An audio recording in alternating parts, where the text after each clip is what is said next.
Let's get started.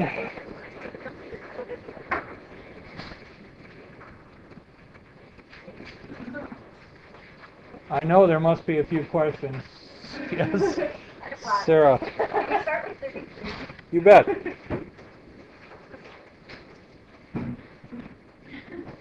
Yeah. Okay, 33. Glass for a picture frame costs $3 a square foot. The cost of the glass for a rectangular frame is $4.50.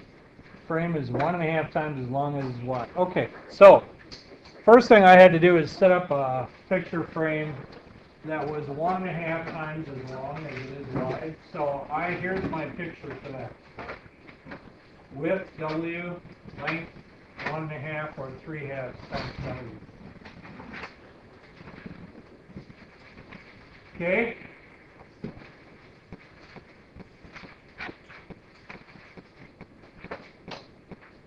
Now,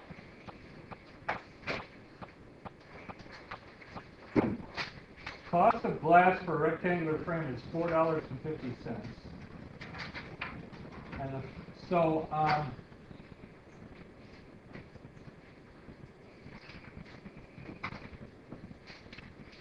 okay, I got to remember what I did here. Okay, yeah, if it costs $4.50 and it's 1.5 square feet, I'm sorry, it's 1.5. Hang on, I lost it again.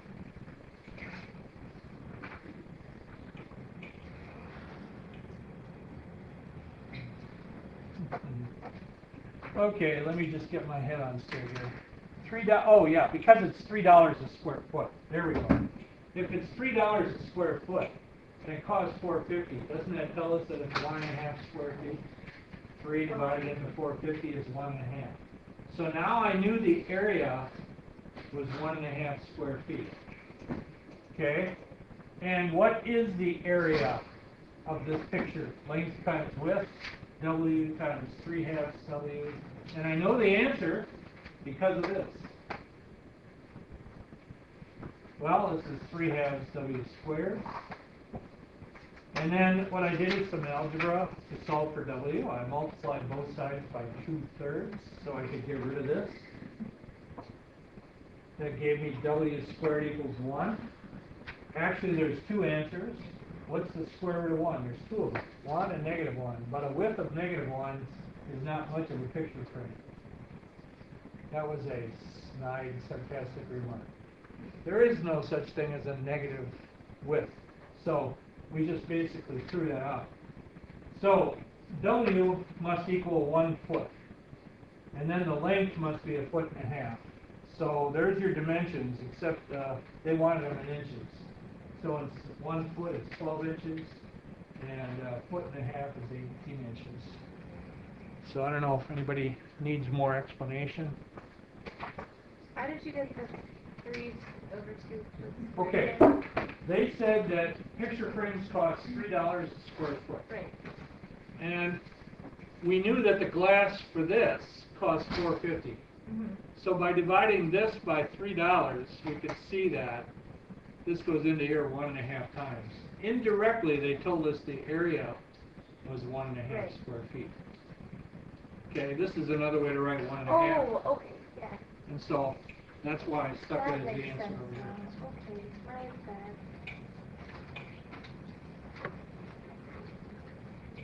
So, like Sarah said, let's start with 33. So here's our beginning. Where do you want to go next, Sarah? 35. That's a good place to go. Okay, this was a little bit over the top, but here it is. 35. John Carpenter has a tabletop that's 4 feet long by 4 by 5, which I drew right here. That's the whole tabletop. 5 feet, 4 feet. Okay, if you're wondering what the dotted lines are, it later says he cuts off parts, and those dotted lines are my cut lines. Okay, so going on, he wants to cut down the length and the width by the same amount. and then he wants the area to go down by 4 1/4 square feet. What would be the new dimensions? Okay. So I'm supposed to cut the same amount off in both directions. So I'm going to call that amount that he cuts off x. So he cuts off x this way, he cuts off x this way. The area goes down by 4 1/4 square feet. Okay, so what was the area beforehand? 4 by 5 or 20. Okay. What's the area afterwards? Wouldn't it be 4 minus x by 5 minus x? Right? Take off x in both directions. And I don't know how many of you remember that, but from algebra, you got to do all that handshaking, and you wind up with this polynomial here. So now, what I said is, all right, take the old area, subtract the new area, and it should be 4 1/4. And that's the number they gave you in the book. I changed 4 1/4 to 17/4. Well, I don't know how much of this you want to show me, but I want to show you. But you wind up with this quadratic equation right here. Negative x squared plus 9x minus 17/4 equals 0. Then you use the quadratic formula to solve for x. And you come up with two answers. Here they are. Negative 9 plus or minus 8 over negative 2. If you do the plus 8, it's negative 1 over negative 2, which is 1/2. And if you do the minus 8, it's 8 1/2. Okay, now, why did I X that one out? Why can't X be 8 1/2? If X was 8 1/2, I mean, can I cut off 8 1/2 feet from a 5-foot table? No. I mean, the whole table's gone. So that's the only reason I rejected it, even though it's a properly calculated answer. So this says a 1/2 foot. So in other words, what it's saying is cut off 6 inches in either direction. Okay, now let's see if it really checks. So what was the final question? What would be the new dimension? So instead of 4 feet by 5 feet, I say it's 3 1/2 feet by 4 1/2 feet, because it cut off a 1/2 foot in both directions. Let's just check. What's 3 1/2 times 4 1/2?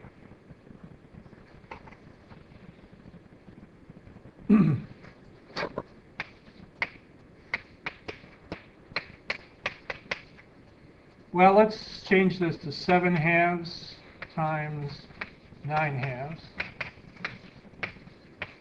which is 63/4. Okay. And what was the area before? 20. And 20 is 80/4. So how much did it go down? 17/4. Yep, 4 1/4. So now I know this is correct. It checks. So, final answers. What does he cut off? 6 inches. And what are the new dimensions of the table? 4 1/2 feet by 3 1/2 feet. I just hate the idea of cutting a table down, but anyway. Yeah, the quadratic thing and all of that, this is a pretty long, tough problem. But anyway, there it is. Yep.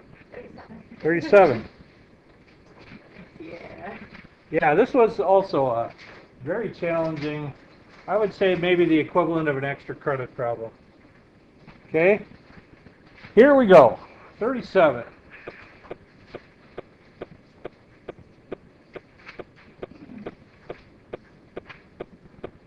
Show that the area of an equilateral triangle of side length S is S squared times the square root of 3 all over 4. They give you a hint, but you probably didn't need that. So here's the deal. It's all 3 sides are of length S. I believe you can tell I've marked that in my drawing. S, S, S. Equilateral. Okay. And they give you this clue that if you drop the altitude of the triangle, which I'm just calling H for the moment, that it would bisect the base and then this would be 1/2 s from here to here. And couldn't I now calculate the height? Answer, yes, I could use the Pythagorean theorem because this is a right triangle. So one leg squared plus the other leg squared equals the hypotenuse squared. I'm subtracting s squared over 4 from both sides, and it nicely gives me, you know, what happens when you take 1/4 of something from 1 of something? You get 3/4, so I have 3/4 s squared. And then when you take the square root, you get the square root of 3 times s all over 2. Now that's not the answer, that's the height. The final question was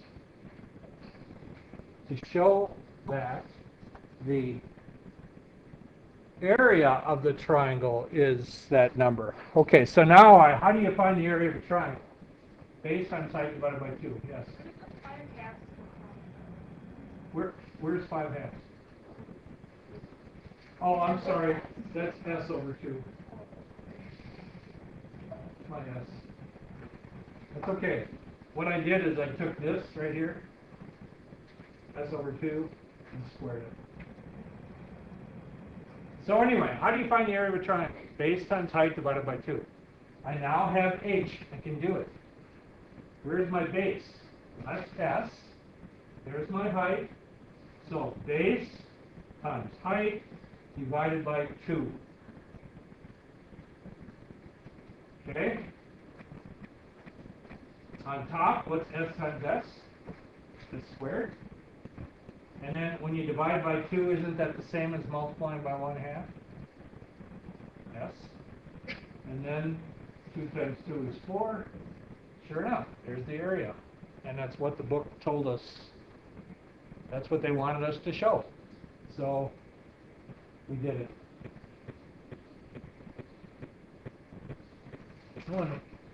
Yeah. This was a pure geometry problem, as opposed to that last one you had to do a little bit of algebra. But still, a little hard dealing with that s over 2 guy, and had to use the Pythagorean theorem, a little bit of algebra manipulation. We certainly can do 43. Yeah, that was the other stinker, extra credit type guy. 43. Okay, let's see. 43. A regular octagon, which of course means what? Regular means all the sides are equal, and octagon means 8 sides, is to be formed by cutting equal isosceles right triangles from the 4 corners of a square. For me, those are the red cut marks, if you will. We've got the original black square. And do you see that if I made cuts where the red lines were, that number 1, I would have an octagon? And do you see that each of these is an isosceles right triangle? That means the 2 sides are equal, and it's a right triangle. Now, let me show you where I got my stuff from here. Okay, give it. The side of the square is A. So, A. Okay. Then, what I did is I called these equal sides of the isosceles triangle of length S. Remember, it said they were all isosceles, right triangles. So I'm just calling that length S. So S, S, S, S, all the way around. Okay.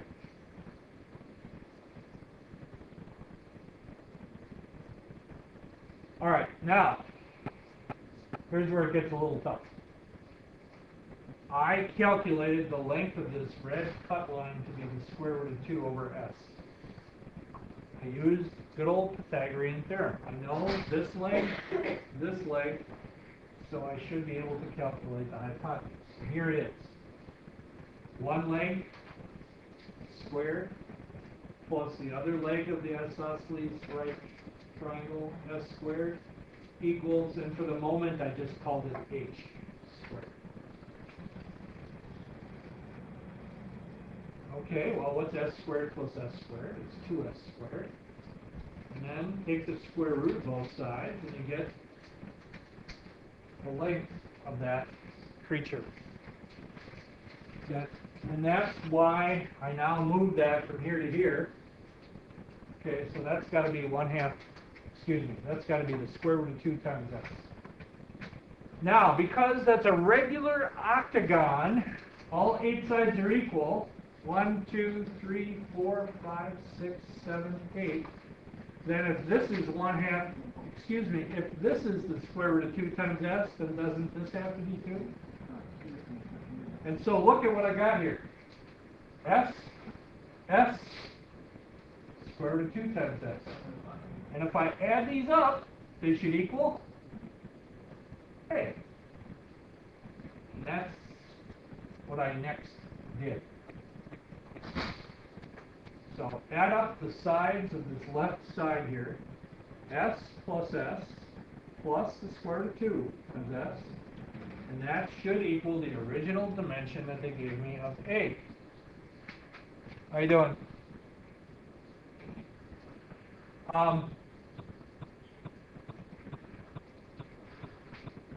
So let's see.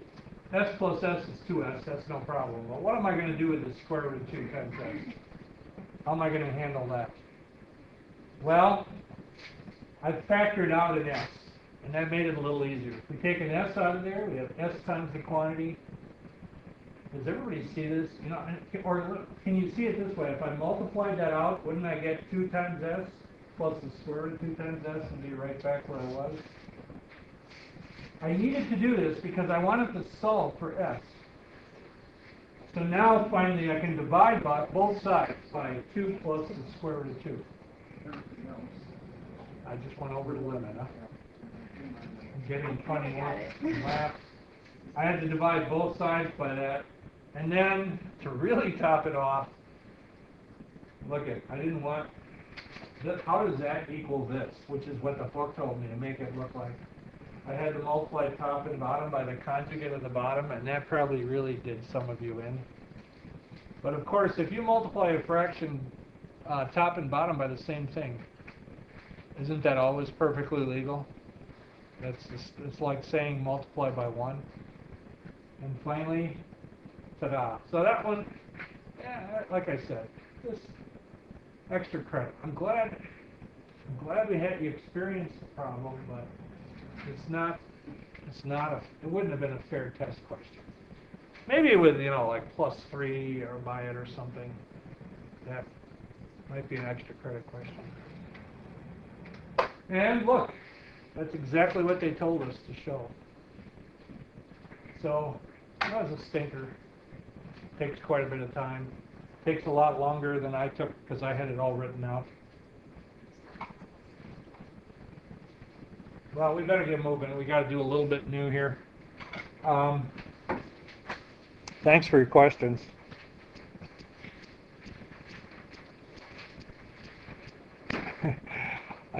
As Sarah was sitting in the right place, and boy, she was ready to go. As soon as I said question, right up there. Okay, today, besides building upside-down pyramids, no, we won't do that. No, but we are going to be talking about volume, and that's why I have this three-dimensional object. And, well, actually two things, volume and surface area. Okay? The volume of this water bottle means how much does it hold on the inside, and the surface area means, what would it take to paint it, to cover the outside. We're going to be taking a look at both.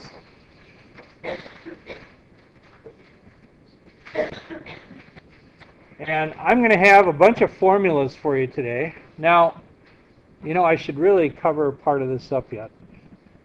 Sorry, not quite ready yet. So no peeking. There we go. Actually, I don't even want that showing. Okay, now, in the previous, yesterday, I used small b and h quite a bit, didn't I? Who remembers? Area of a rectangle is BH. Area of a parallelogram is BH. Area of a triangle is 1/2 BH, right. And the B I was using in all cases was the length of the base, the part that is perpendicular to H, right?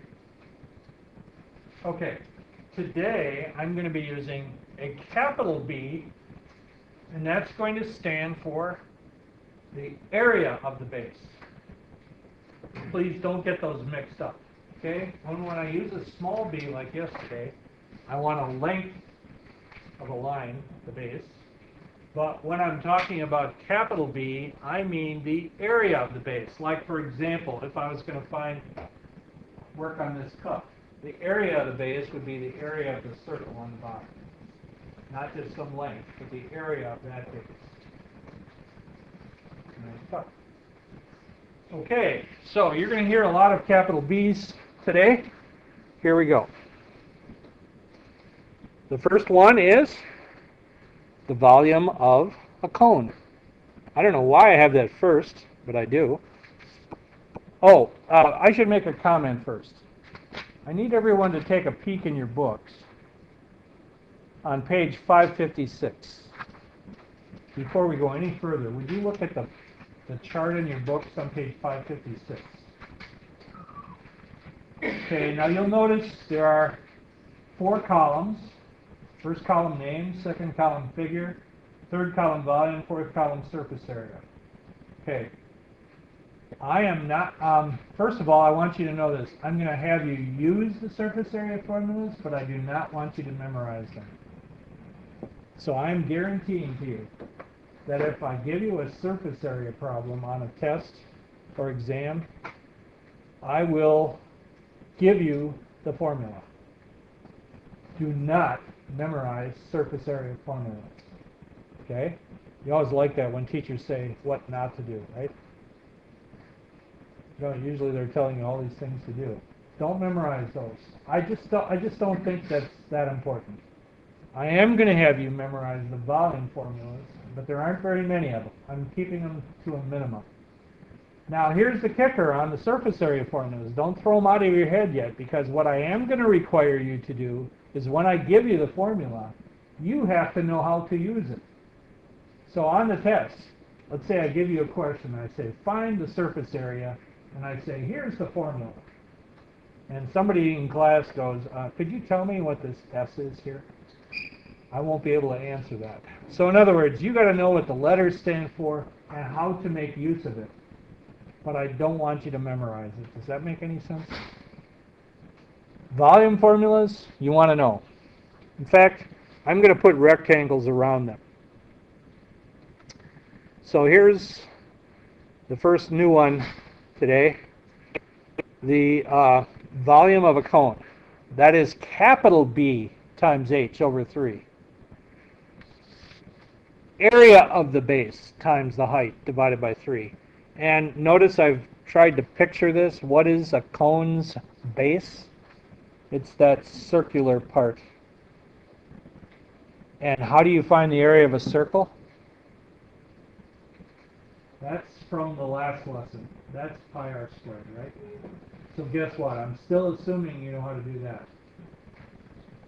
Okay, area of the base times the height divided by 3. Okay, next.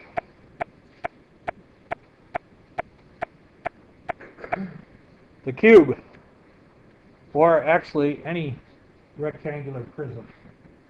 Capital B times H. You're going to notice a theme today. You're going to be kind of BH to death. Every single one I'm going to give you today, I think, has a BH. And the reason I'm doing that is I'm trying to minimize what you have to memorize. Okay? So it's kind of like yesterday. The area of a rectangle was BH. The area of a parallelogram was BH. We're going to have that theme continue. The volume of a rectangular prism is capital BH. Again, what do I mean by capital B? Area of the base. In this case, what is that? It's a square. And you know how to find the area of a square. Take that area, multiply it by the height. In this case, what is the area of the square? 3 times 3. I know you can't read this as a 3 and then a 3. So the area of the base square is 9. And 9 times the height of 3, 27. Notice the label, cubic inches, or inches cubed. So you can either use CU period for ahead of your inches, or you can do this. Okay, next. Yeah, this one's not, okay, same deal, only this one's not a cube. This one's a rectangular prism. And look at what the volume is. Capital BH. Once again, the same thing, the area of the base times the height. So in this one, what is the area of the base? It's a rectangle that's 7 by 2, so that's obviously 14. And what's 14 times 5? 70. So this thing has an area of 70 cubic feet.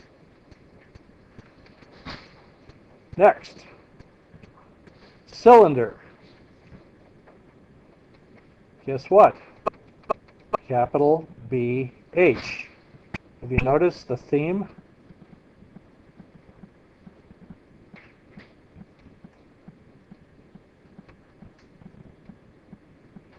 Do you see that on this page alone, I'm making you memorize 3 formulas? Well, I'm only making you do 1. They're all BH. Okay? Yeah, I have more good news. There's another one. There's still more BH coming. So, yeah, maybe some BS too. But anyway, there's definitely BH coming.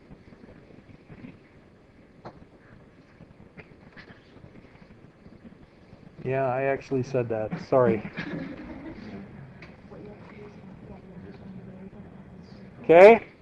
I already gave this one to you, but here's a repeat. I don't know why, but we've had this one already. Cone, right? Capital BH over 3.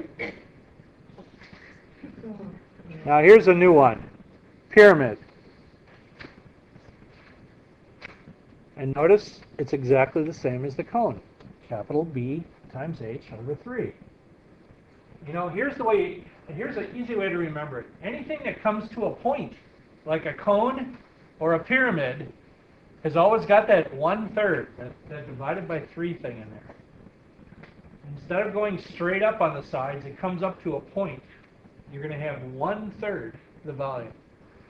So you notice both a cone, even when it's round, doesn't matter. Round on the bottom, square on the bottom, still capital BH over 3.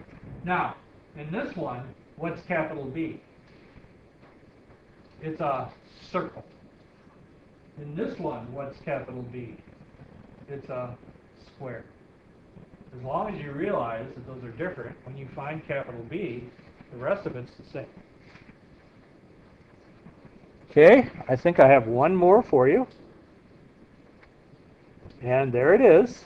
It is the sphere. And look at that. The volume is capital BH, this time times 2/3. So instead of 1/3, it's 2/3. Now I got to warn you, the formulas in the book do not look the same. The formulas in the book are just fine, and if you'd rather use those, you're welcome. The reason I picked a different scheme intentionally because I wanted to make it easier to remember. So I went on this kind of BH binge. And I'll go over them all again.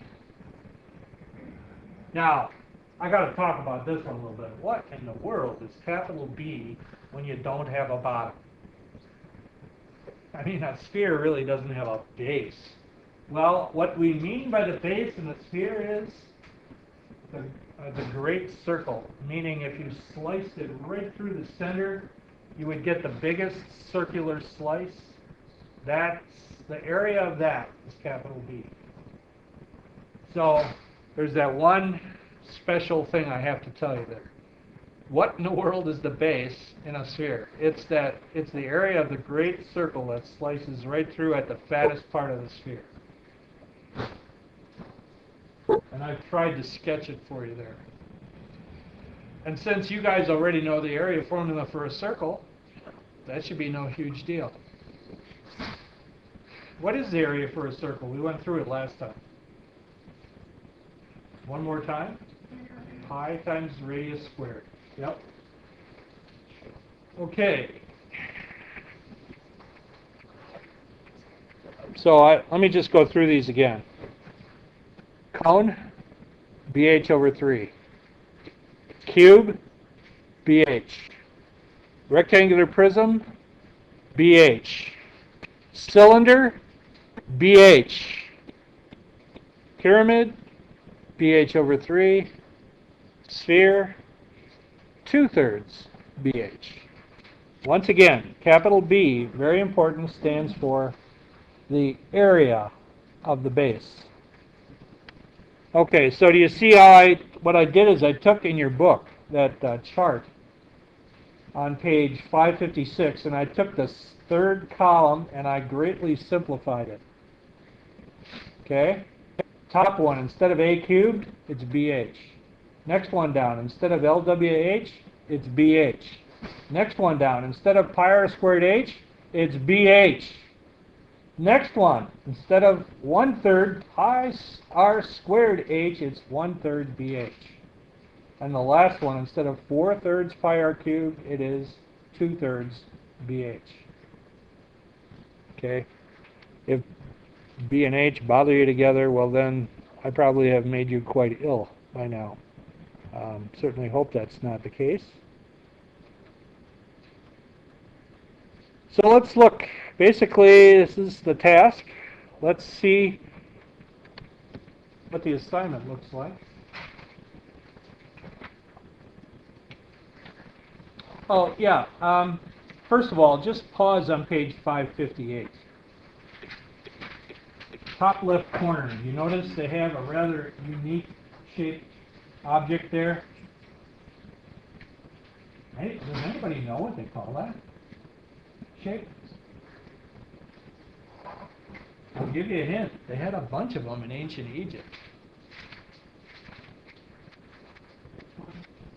Top left there, yeah. If you take that whole thing together. I'll give you a hint. There's a really famous one also in Washington, D.C.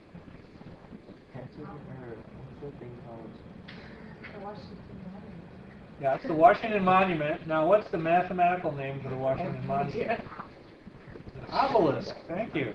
Yeah. Well, I don't know. It's not the mathematical, but it's. Did you hear that? It's an obelisk or an obelisk. I'm not sure which. Whole pronunciation. All it is really is two things put together. Isn't it just a rectangular prism with a pyramid tacked on the top of it, right? So all you do is you just put a pyramid stone on the top and you have an obelisk. So if I asked you to find the volume of that, I never gave you a formula for the volume of an obelisk. No, but I did give you the formula for the volume of a rectangular prism, and you know how to do a pyramid, so guess what? Do the two parts and add them together. So once again, you're going to have to do some piecing like that, maybe. Or look at the silo on the next page. Basically, that's an upside-down silo, and I never gave you the formula for that either, but isn't that just a prism with a cone added on? Some silos are shaped that way, aren't there? I know some have a round dome on top, but aren't there some that look like that, or am I wrong? It's been a while since I've been looking at silos. Anybody help me out? Do any silos have a cone shape on top? Yeah. Some do? Okay, that's what I thought. Appreciate it. Because I really was out there and wondering if I had forgotten. Okay, and then on page 561, you have your classic ice cream cone. which has got a cone, and it's got what? A hemisphere, a half of sphere. Kind of add it on the top. And if I had to find the volume of that, I ought to be able to take the volume of the sphere and cut it in half, and then take the volume of a cone. And so you may have to do some piecework as you complete this. Okay, now, I haven't talked much about surface area. So let's, but before I do that, I want to just say, make sure you label your answers. And when you're doing volume problems, they should all be cubic whatever. Either use the CU period abbreviation or put the little 3 exponent up there, okay? But when you're asked to do surface area, area is back to 2 dimensions. Those are going to be square. So you guys got the picture, right? When you're doing a circumference or a perimeter, those are just length. That's just plane, inches, centimeters, whatever. Area, 2 dimensions, square, whatever. Volume, 3 dimensions, cubic, whatever. Really important that you keep track of that. And in your answers, make sure you put good labels. Now let's look back at the surface area formulas on page 556. In particular, I think the letters are pretty obvious. Like everybody can tell what A is in the cube, right? That's their measure for one side of one edge. I'm sorry, that's volume. But no, they use an A in the surface area formula. You know, if I was giving you a cube, I don't think I'd need to give you that formula. How do you find the area of a cube? You just find the area of all 6 sides, don't you? That's just, that formula is kind of brainless. But when you get to, look at the cone. Now that one you really need. Look at the surface area of a cone. Pi r squared, that looks familiar, plus pi r s. What in the world is s? You need to know. S in that problem. Look at the picture. Can you tell? Actually, what we usually call that in geometry is the slant height. It's the hypotenuse of a right triangle. It's that angular distance down, the slant height. So if I gave you a problem and I gave you that formula, you know, you've got to be able to go, oh, I know what that S is. And you know how to make use of it. So, just a repeat. I shouldn't have probably told you not, maybe shouldn't have said all the things about what not to do, because I don't want you to ignore the surface area formulas. I need you to understand them and to be able to make use of them. But just don't memorize them. So I'm trying to keep the memory work down because there's plenty. So for an assignment,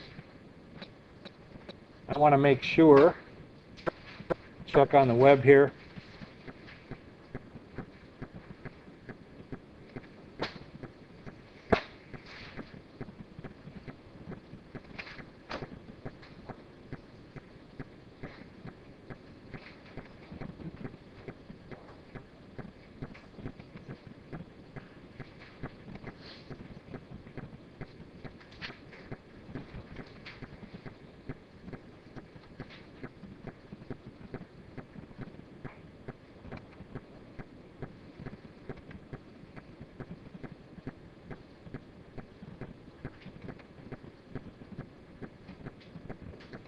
And what are we on? 8.5, right? Yeah, and there it is, 1 to 37, the odds. 1 to 37, the odds. Questions? So I've given you more to memorize, right? Are you keeping up on studying for a possible quiz? Don't forget about doing that. You get your written work done, you're not done yet. You got to study.